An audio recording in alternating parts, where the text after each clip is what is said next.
Mr. Pogosyan, Yes, I Amy. just want to know that on Monday, do we have class? Because it's No, Labor Day. No? Okay. no. Monday is holiday, so we're going to meet on Tuesday. Okay, thank you. No problem. So let's write it here. No class on Monday.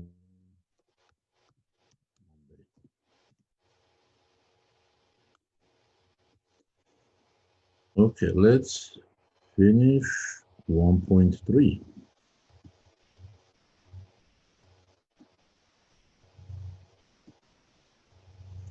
So new function from the old functions.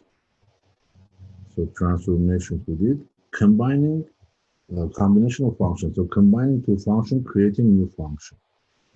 So four basic operations can be used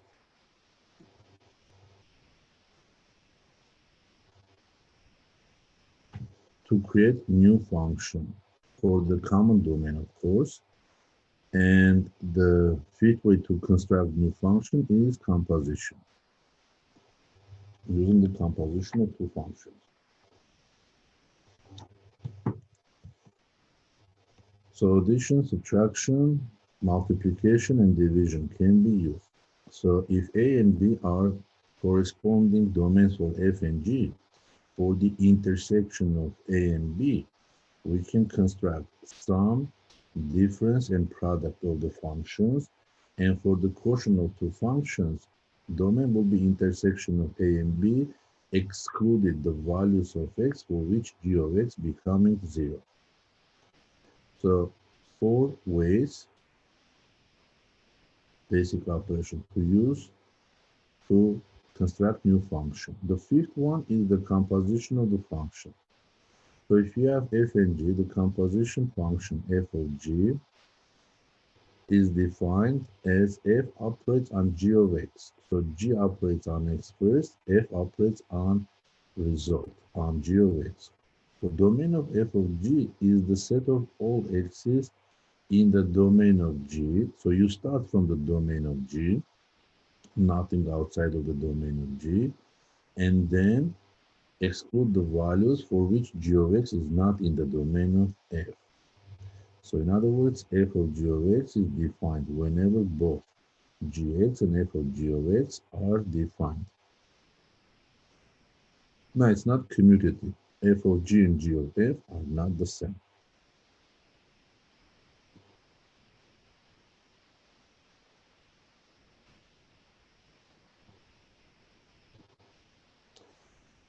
Okay, find f plus g, f minus g, f times g, and f over g, and state their domain. Number 32. Yes, you can. I saw you here, man. F of x is square root.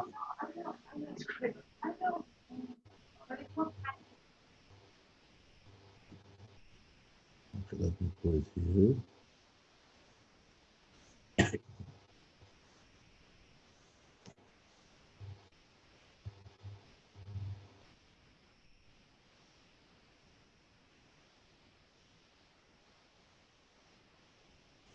So 1.3, number 32.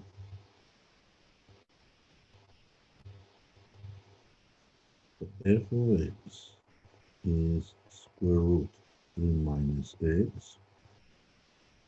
G of x is square root x squared minus 1.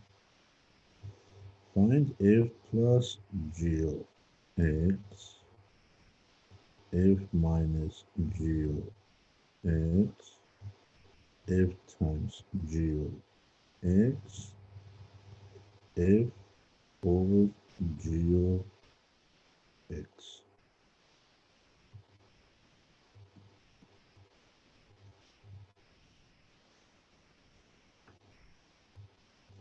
And their domain.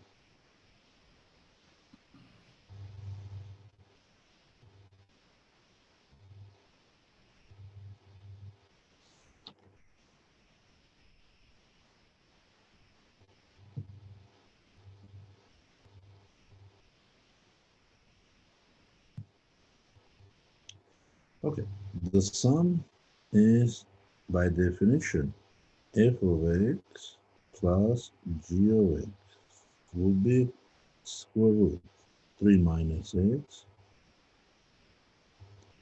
plus square root x squared minus 1. Difference is f of x minus g of x, which is square root 3 minus x minus square root x squared minus 1. Product function is f of x times g of x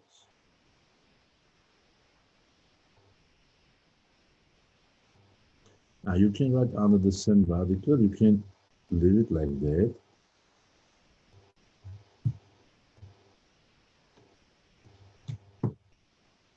And the quotient will be f of x over g of x, which is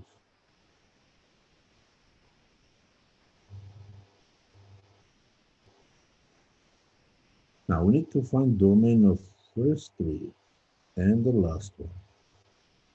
First three will have the same domain. The last one will have the same domain, excluding the values for which denominator becomes 0. So in order to do that, first find the domain of f, then find the domain of g. We need to find intersection of those two domains. Now, domain of f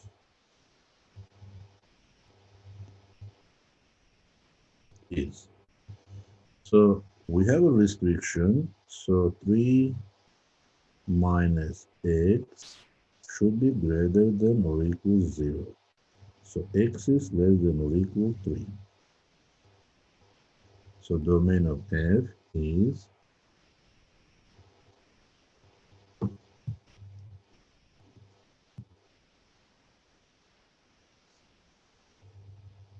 all real numbers up to 3. So negative infinity up to 3.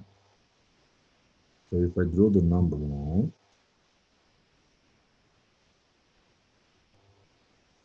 so this is 3. So we're talking about all those values. Now, domain of G.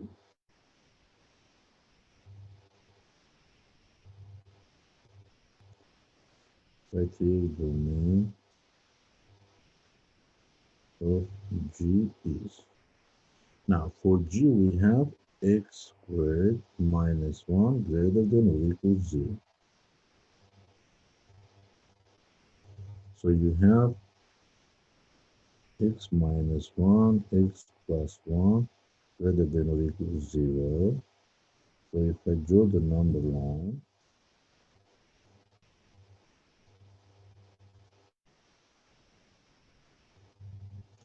now solution will be to the right from 1,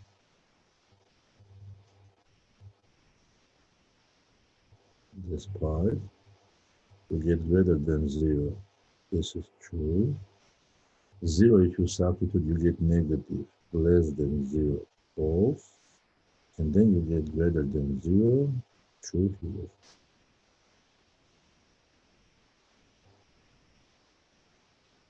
The domain of G is negative infinity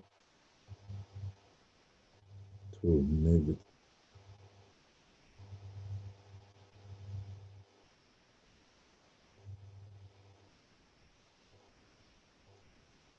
Negative 1, union 1 to infinity.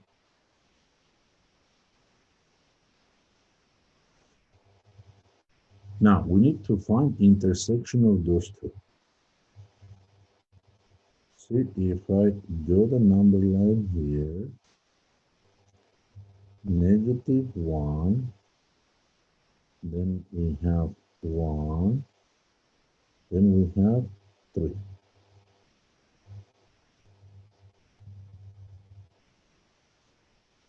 To the left from 3, then we have to the left from negative 1, to the right from 1. the domain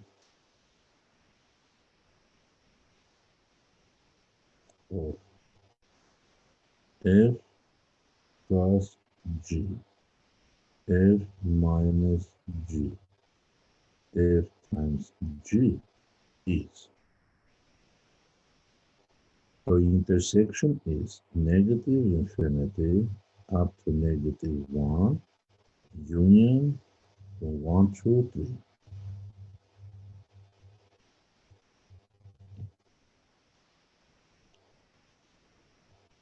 Now for the domain of f over g,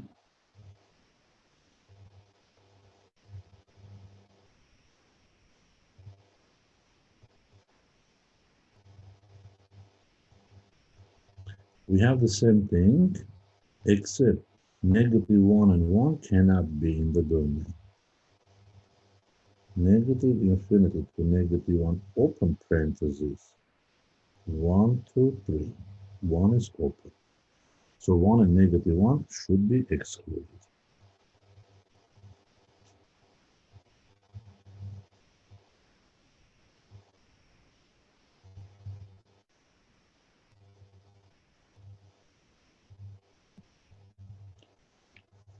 Okay, any question?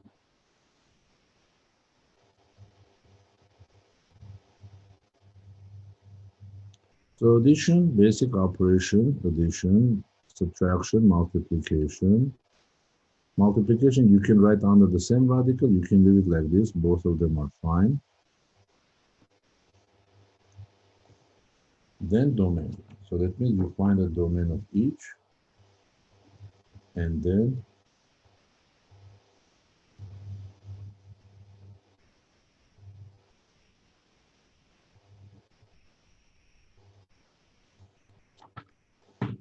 find the intersection.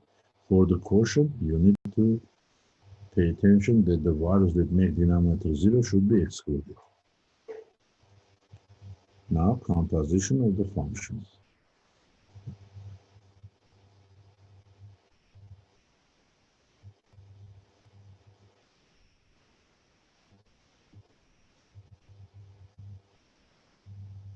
To this.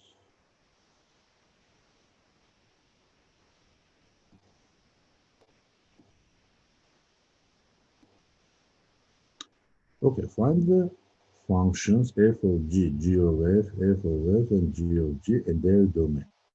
Now, we don't need to do all of them. Let's do f of g and g of f for number 37.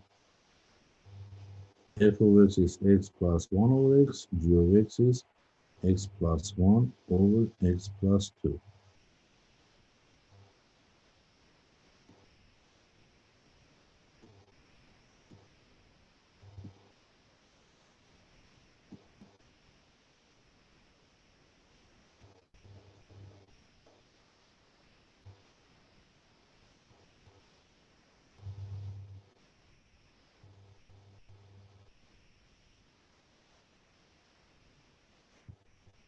Okay, we need to find f of g and g of f for the given functions.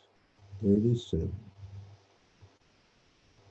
F of x equals x plus 1 over x.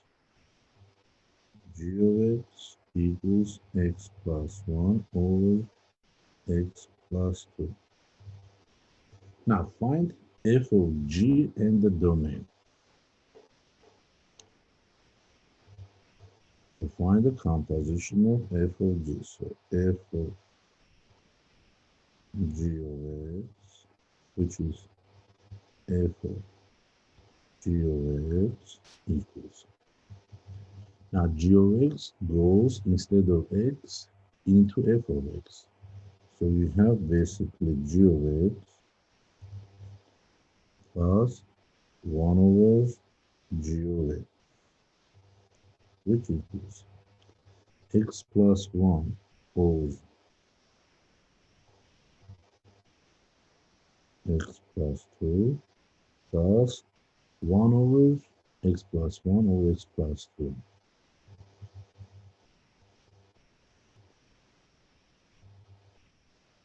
So equals x plus 1 over x plus 2 plus x plus 2 over x plus 1.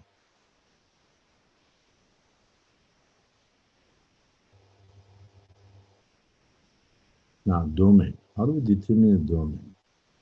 So, for domain of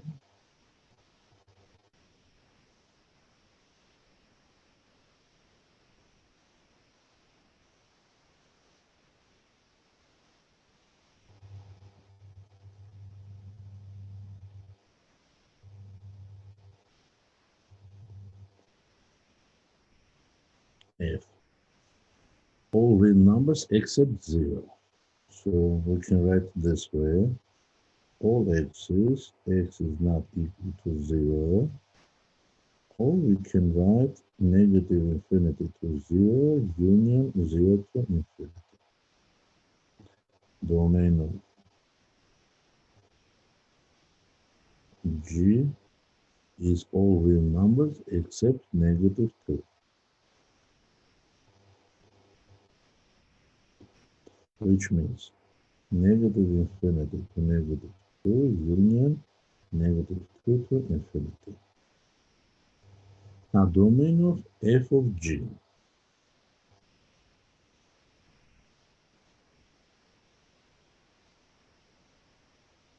is, we start from the domain of G, so that means x cannot be negative 2, that's for sure. So we have the following, all x's such that x is not equal to negative 2, and what else? Say g of x cannot be equal to 0, because 0 is not in the domain of f. So we have x plus 1 over x plus 2 not equal to 0, which implies x cannot be negative 1.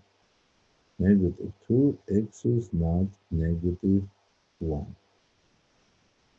So interval notation will be negative infinity to negative 2, union negative 2 to negative 1, union negative 1 to infinity.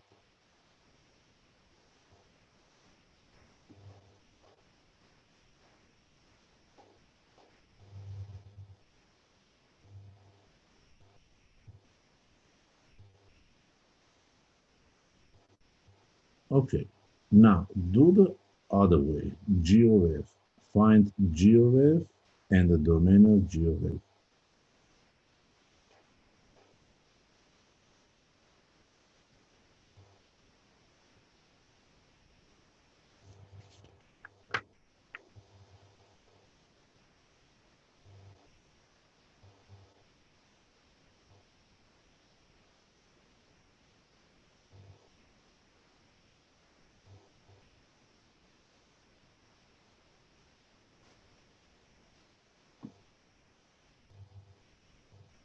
So any question on this one?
Okay, so find g of f.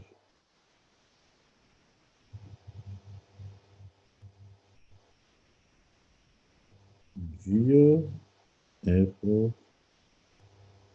x equals geo f of x, which means f of x goes to f of x plus 1 over f of x plus 2 equals. Now f of x is x plus 1 over x plus 1 plus 2 multiplied by x, you get x squared plus 1 plus x over x squared plus 1 plus 2 equals x squared plus x plus 1 x squared plus 2x plus 1.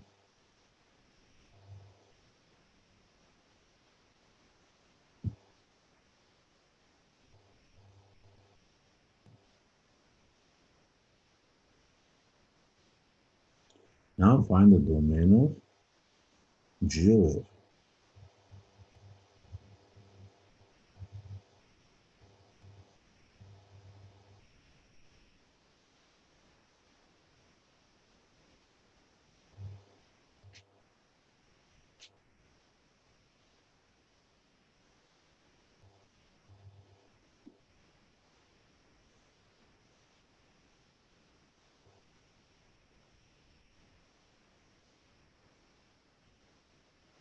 Now notice, so if you look at the final answer, it seems like x equals 0 is fine, but we multiply by x to simplify. You multiply whenever the number is different from 0. Plus, domain of G of f is starting from the fact that all x is such that x cannot be 0 because 0 is not in the domain of f. Now what else? F of x cannot be equal to negative 2 because it's not in the domain of G. So f of x should be in the domain of G. So we have 1 plus 1, not 1, x plus 1 over x equals or cannot be negative 2. So when you multiply by x, you get x squared plus 1 cannot be negative 2x. X squared plus 2x plus 1 not equal to 0, and this is implies x cannot be negative 1. So x is not 0, x is not equal to negative 1. Or negative infinity negative 1 union negative 1 0 union 0 to infinity.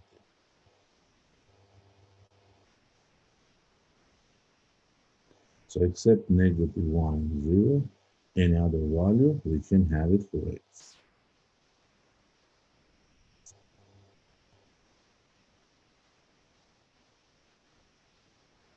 Okay, any question regarding this problem? Why f of x is not equal to negative 2? Because f of x goes into G, right? G operates on f of x, but negative 2 is not in the domain of G. So f of x cannot be negative 2. Okay, thank you. See, if you look at this part, let me show you here. F of x goes instead of x, right, into G function. But negative 2, we cannot have it.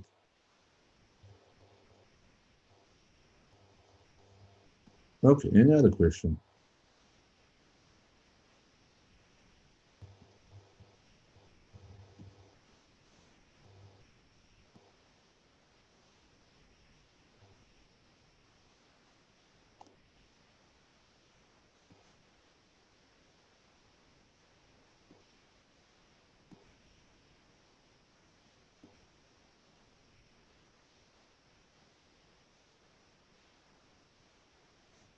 Okay, express the function in the form f of g.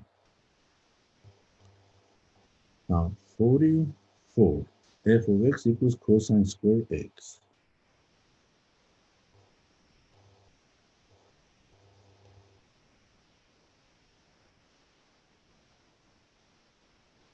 So I want to write f as a composition of those two functions, which means I need to identify two rules. So what should be my f? What should be my g? See, I have cosine square x. It's cosine x squared. So f of x would be x squared. G of x would be cosine x. Now f of g of x means f of g of x, which is g of x squared. That's cosine squared x.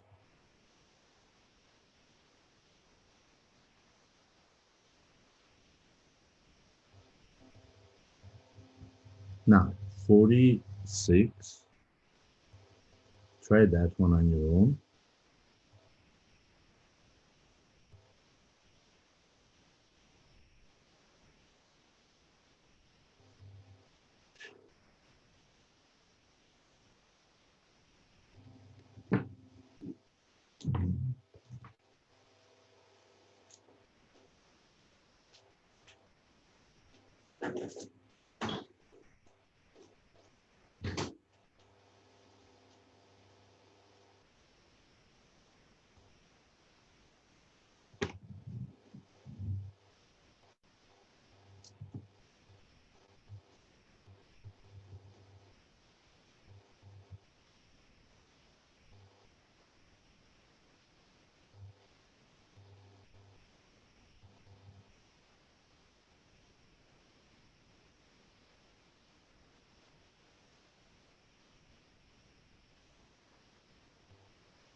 So two rules.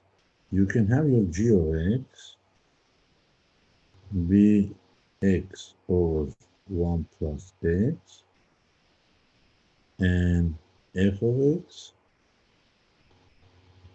will be cube root x. Now f of g of x, which means f of g of x, means cube root g of x.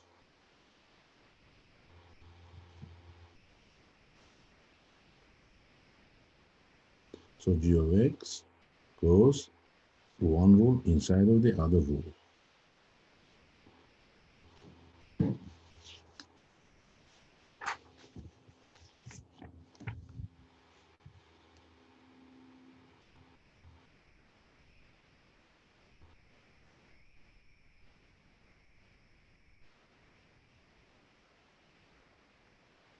Okay, try 64.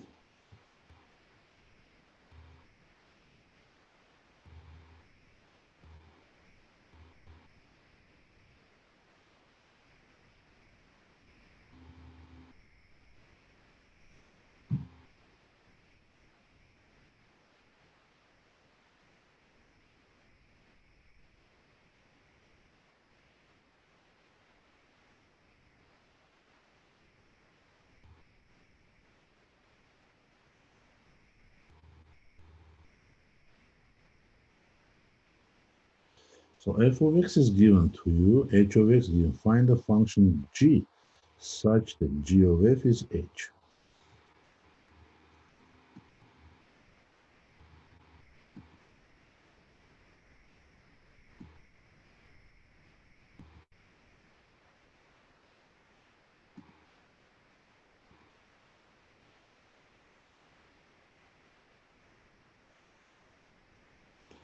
So h of x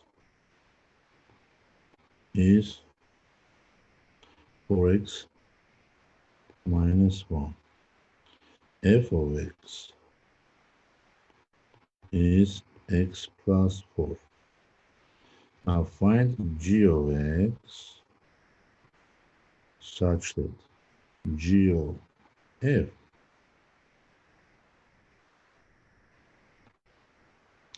is h of x.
Okay, you can have this type of approach. See, h of x equals 4x minus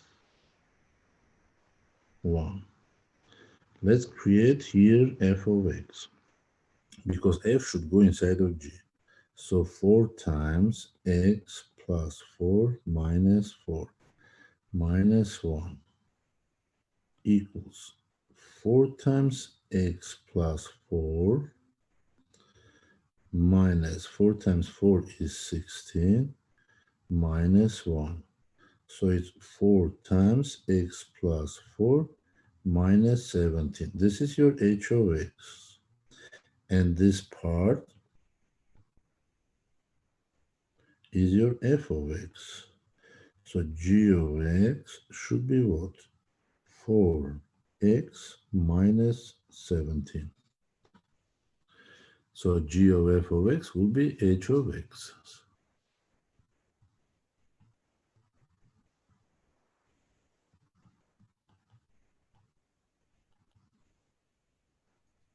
Where did you get the x plus 4 minus 4 for the X plus, I inside? created x plus 4 is my f of x, right?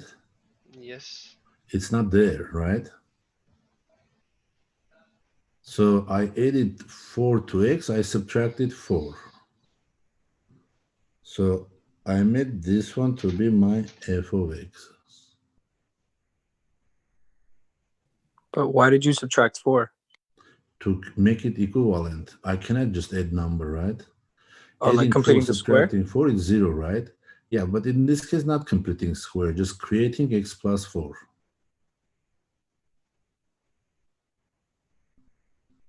See, I need to have f of x there.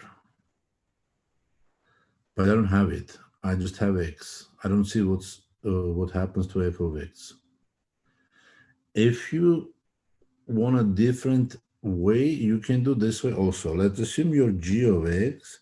So you notice there is no squaring or anything. Some kind of function ax plus b, right? For example. Now g of f of x would be a times f of x plus b. It should be equal to h of x. So you have a times f of x is what? X plus 4 plus b should be equal to 4x minus 1.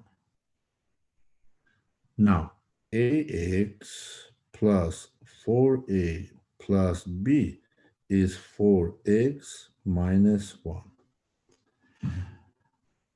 Now, a is a coefficient of x on the left-hand side. 4 is a coefficient of x to the right-hand side. So a equals 4. This is done. And then constant on the left-hand side is 4a plus b should be equal negative 1. But a is 4. 16 plus b is negative 1. So b is negative 17. See, this is different approach. So then your g of x equals a is 4 minus 17. So you can do this way also.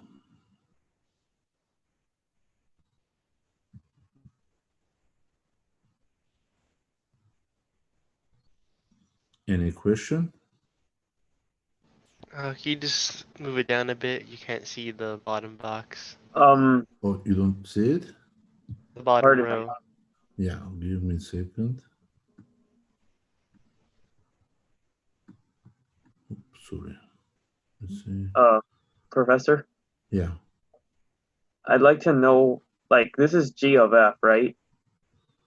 Meaning that this is Yeah. g composed of f of x, right? we need to find g of x. F of x is given.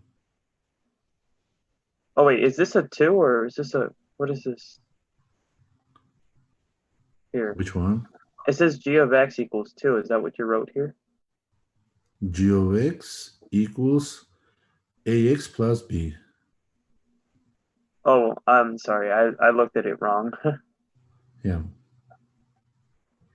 So the last box is b equals negative 17 when you solve it for b, right? Yes. So, oh, do you see it now? Yes. I see it. Yeah. So this is different method. So you can consider g of x some kind of linear function because linear operations perform ax plus b. And then g of f of x would be a times f of x plus b. F of x is x plus 4, and it should be equal to h of x. So you make it equal to each other, constant term to the constant term, coefficient of x to the coefficient of x, and solve it. So a becomes right away 4. 4a plus b is negative 1, so b is negative 17. How do you know that that a is 4 just because it's the coefficient of x in the other side? Correct, yes.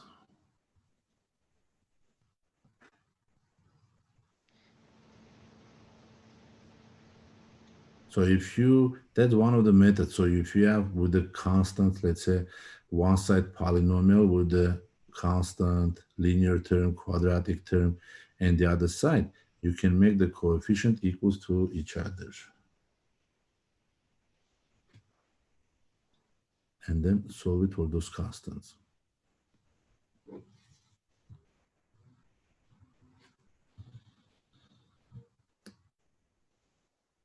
Any question? Now you have question in 1.1, which is a little bit challenging. Let's go there. I'll do example for you because you might have it on your exam. And then we'll go to 1.4 if there's a time. Okay, so we're going back to 1.1, the last problem, I think, here.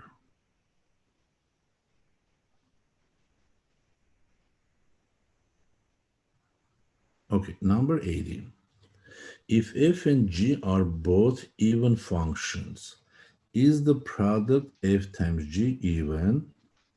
If f and g are both odd functions, is f times g is odd?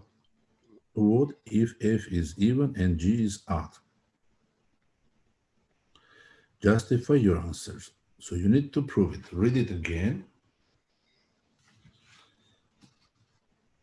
So then we can start.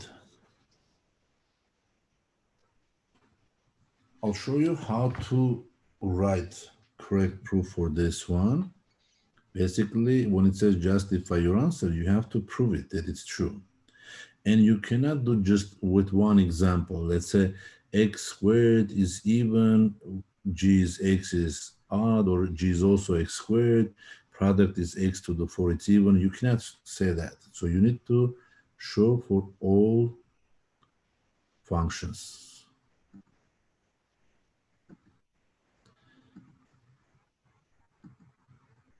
Okay, now, this is 1.1, number 80. It's given f and g are both even. F and g are even. Even means what? F of negative x is f of x. G of negative x is g of x. This is given. Now, is the product f of g even? Is the product f times g even? Question mark. Now, proof. We're proving the following way. Let h of x be f times g of x. So we're constructing new function, which is the product of those two functions. Now we're going to check if h is even or not. So h of negative x means f times g negative x. This means f of negative x times g of negative x. But both of them are even functions. It's f of x, g of x, which is h of x. So h of negative x is h of x. The answer is yes. Product is even. Now, you can consider, are there any special cases that this one can get broken? No. Other special cases when f or g is 0 or anything else will work. So this is true for all cases because 0 itself is an even function. Remember that. Any question?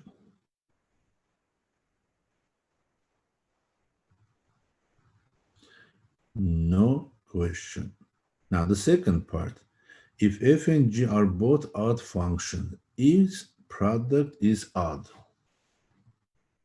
Try this one on your own and tell me. So f and g are odd, which means what? F of negative x is negative f of x. G of negative x is negative g of x. Now, is f of g odd? F times g actually, f times g odd.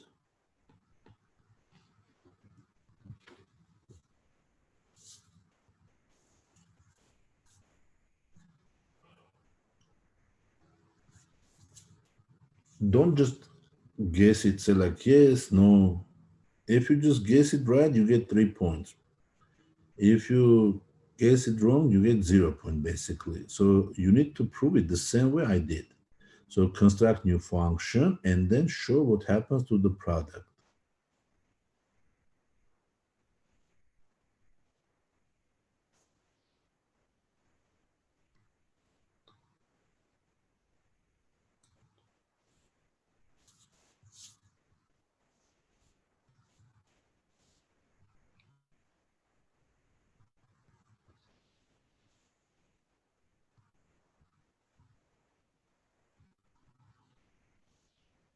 Now, anyone has the answer? Is it even? It's even. Well, I went all the way to negative f of x times negative g of x equals Okay, h again, of x. don't do special cases, yeah, but then general you need to prove, yeah. But if it's even, then the answer should be no, right? It's not odd. Question is f times g odd? Okay, let h of x be f times g of x. Now, h of negative x equals f times g negative x, which is f of negative x times g of negative x. Now, both of them are odd. This is negative f of x. This is negative g of x. But negative times negative becomes positive f of x times g of x, which is h of x. Now, in order to be odd, it should be negative h of x, but it's not. So the answer is no, it's not odd. Actually, it's even. So product of even functions is even, product of odd functions is even. Any question? So for the test, this is how we're proving them. We're not You need to using. prove it this way, yeah, on a test. Oh, okay. Instructor, the third row from the bottom, no, the second row from the bottom, is that negative f of x times? Negative g of x, Okay. because both of them are odd, right? Mhm. And negative times negative becomes positive, right? The one under that. What, The G? one under that is just f of x times g of x already. Okay. You're thank you. talking about this one? Yes. It's negative, both of them, right? This one is a G, right? Negative f of x times negative g of x. Correct. That's what it is. Okay. So Thank you. negative 4 times negative 5 becomes 4 times 5, right? Mhm. So it goes away. Now, the last one a little bit more tricky. If f is even, g is odd. Let's try that one.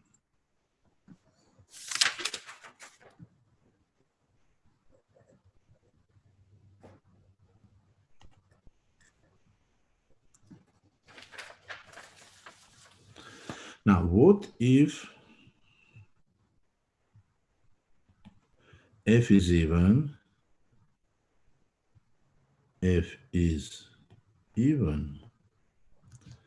and g is odd? So what do we get for the product?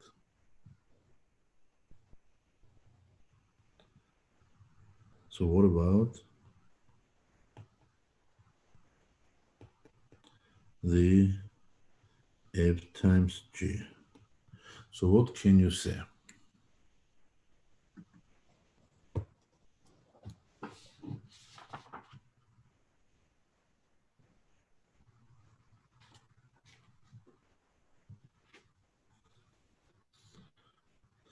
So f is even means f negative x is f of x. G negative x means negative g of x. It's odd. So right away you write those two things based on a definition of odd and even functions. Now construct h and then determine. What do you get?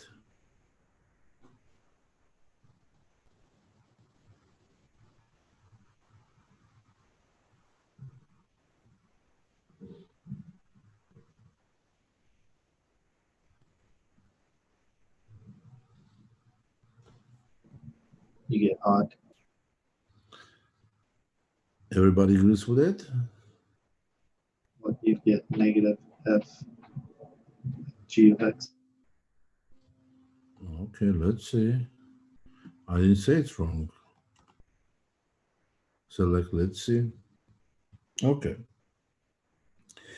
Let h of x equals f times g of x.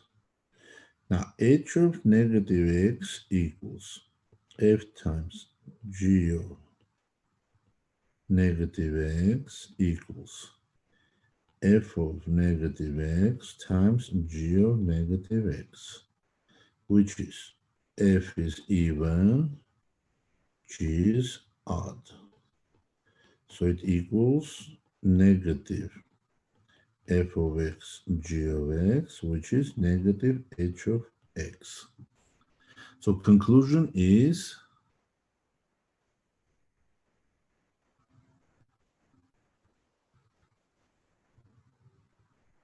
Wait, on the right side, is that positive f of x? Oh yeah, yeah, I it's I f forgot of one x was. times negative g of x. So negative you can put in front, right? F times g is h.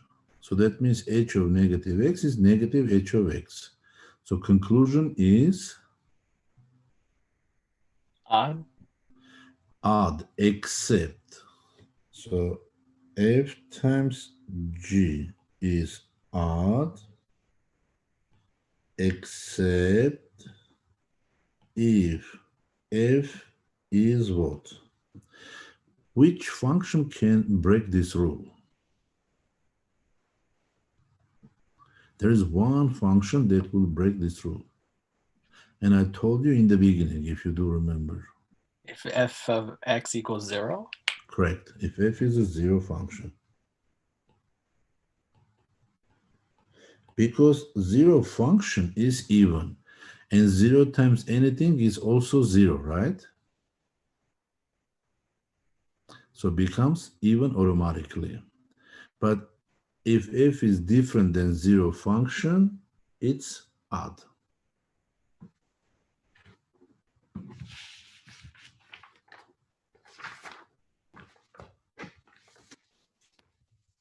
Wait, so the final answer is negative f of x, g of x is equal to negative h of x? No, it's not negative f of x. Negative comes from the g of x, right? Wouldn't the negatives cancel out when you multiply the two to get h of x? No, it's negative h of x. Who says it cancels out? No, the f of negative x times the g of negative x. F of negative x times g of negative x becomes, f is even, it's f of x. Don't look at this. This is from the previous problem. F of x is even, right? See here on the top. Yes. F of negative x is f of x. G of x is odd. G of negative x is negative g of x. So you're replacing f negative x is f of x, g negative x is negative g of x.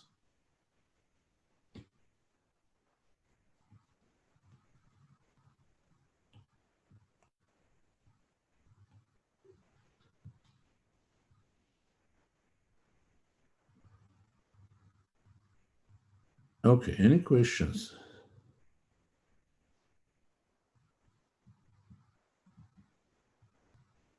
So this type of tricky question will be probably on your exam.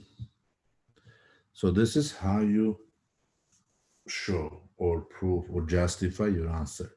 So you need to create new function, which is product, could be sum, could be difference, could be quotient, I don't know, whatever they ask you. So then you can just use the given information, even and odd, put negative x for h, then apply f of negative x, g of negative x. If it's even, use the even function property. If it's odd, use odd function property to justify what should be your answer.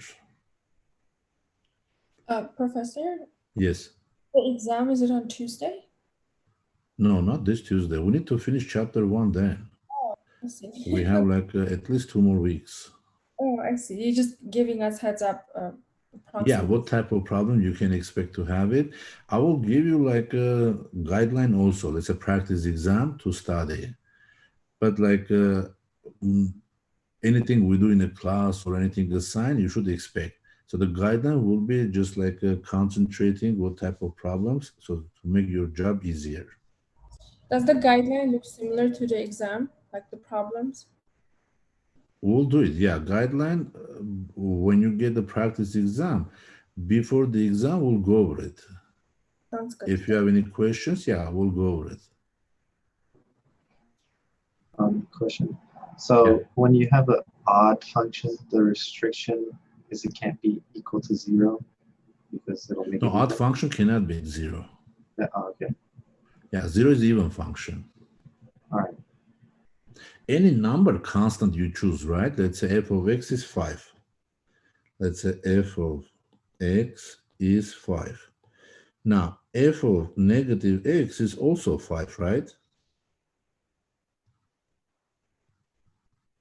Anything you substitute, it's 5. It's a constant function. Anything you choose, it's the same value. It's even.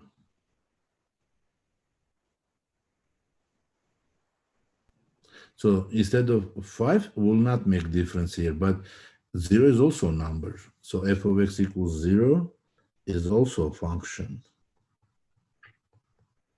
Excuse me, Professor. So Yes.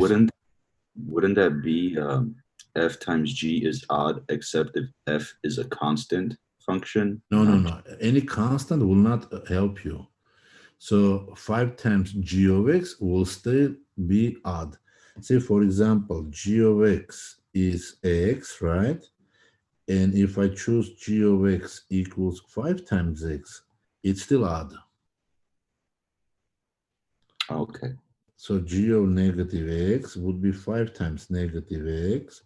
It's negative 5x. That's negative g of x. So you have odd function. But 0 makes it 0. Anything you put there becomes 0, so it's automatically even.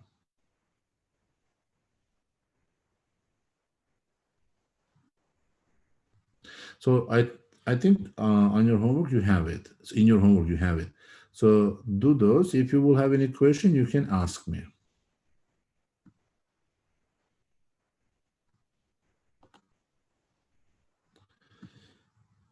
Okay, so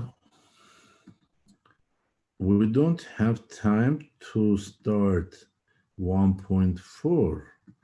It's kind of new approach to find the slope of the tangent line.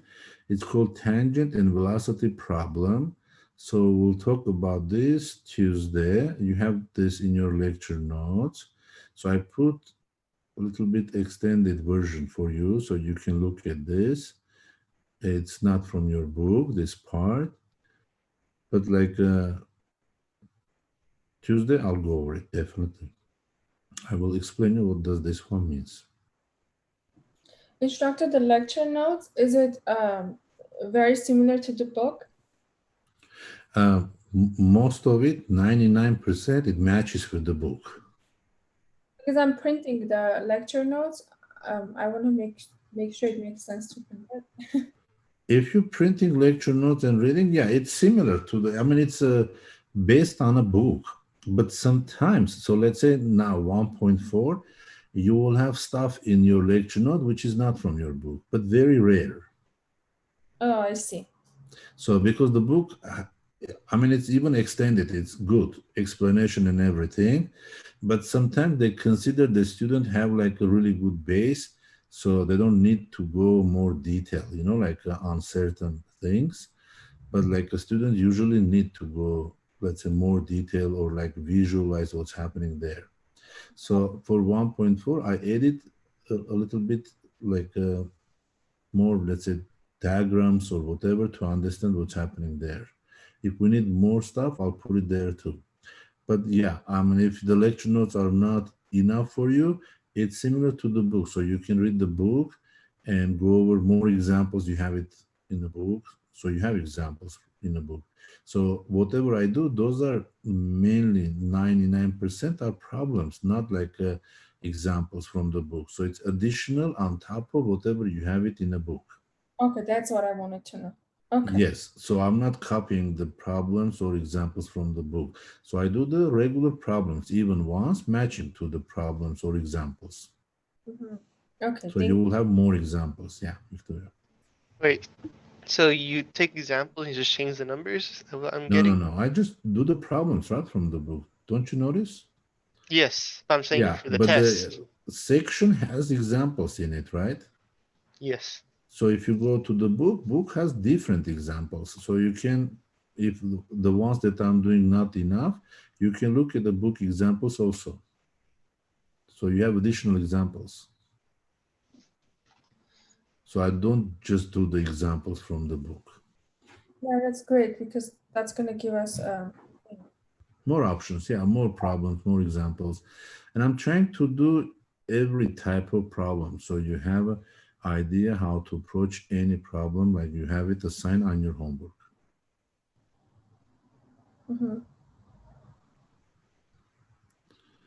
Professor, do you get any, for the exam, any questions from the homework? I cannot hear you. Can you say it a little bit loud, please?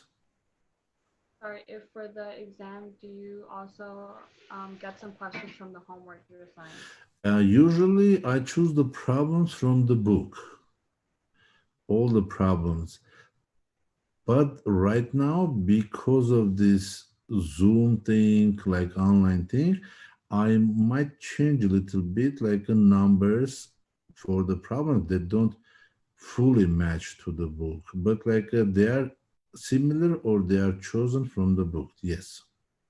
Okay, thank you. So the nothing surprising you will see on your exam. So anything you see, we have done it in classroom or it's assigned as a homework. So those type of problems will be on your exam.